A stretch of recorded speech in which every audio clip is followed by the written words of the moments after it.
First, we're talking movies. The British and Irish Film Festival runs across the country from now until the 19th of November. Features classics like A Room with a View, as well as new films like the award-nominated The Coral, starring Ralph Fiennes.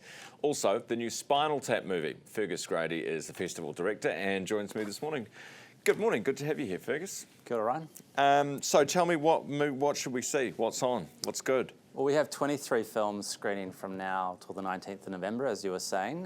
We have 4 films directly from the Toronto Film Festival, which have premiered only as recently as September, so we're welcoming those direct from Toronto. My highest recommendation is a film called I Swear, and I just checked, it's one of the only films we've ever played that has a 100% rating on Rotten Tomatoes as well as a 100% audience score. So that's one that I would highly recommend, I Swear. What's that about?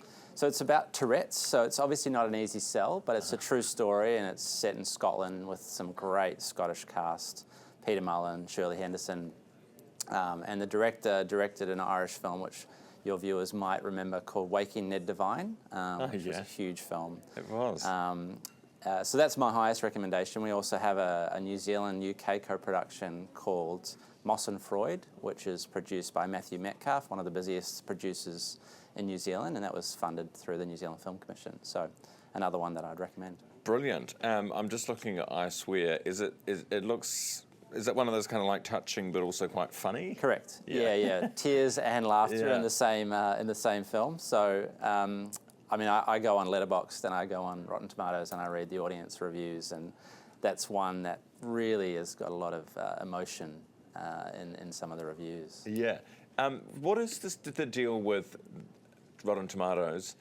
The review is the main one is the critics. Correct. And then the other one, the audience one, is just what Joe Bloggs has voted on it. Yeah. And do you just normally, how would you, if you're looking at through the website, would you take sort of a barometer of both into account?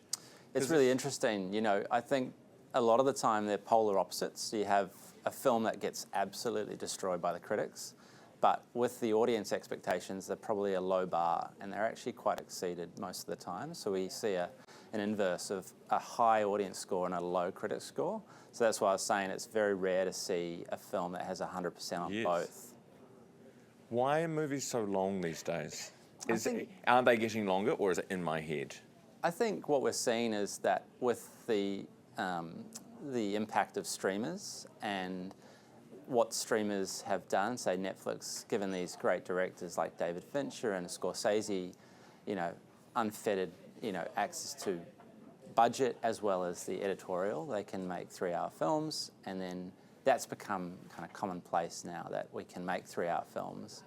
And if you're going to the cinema, you're paying $22, $23. 3 hours is not bad, cost per hour, if you think about it on an economic scale. So I think we're going to see more longer director-cut style films in terms of theatrical, and then the streamers are really probably now starting to think about the first 5 minutes. Are people watching the first 5 minutes, or are they turning off?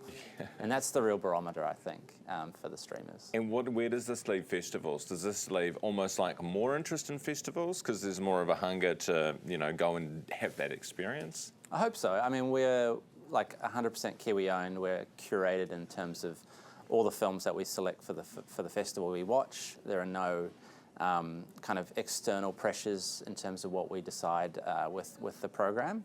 And we also run the French Film Festival, which is one of the bigger festivals in New Zealand, and we feel between the two festivals that we've got a fairly good understanding of what Kiwi audiences want to see. Brilliant. Fergus, thanks for being with me this morning. Good to see you. Looking forward to the festival. For those who are heading along, by the way, BritishFilmFestival.co.nz is where you can get your details.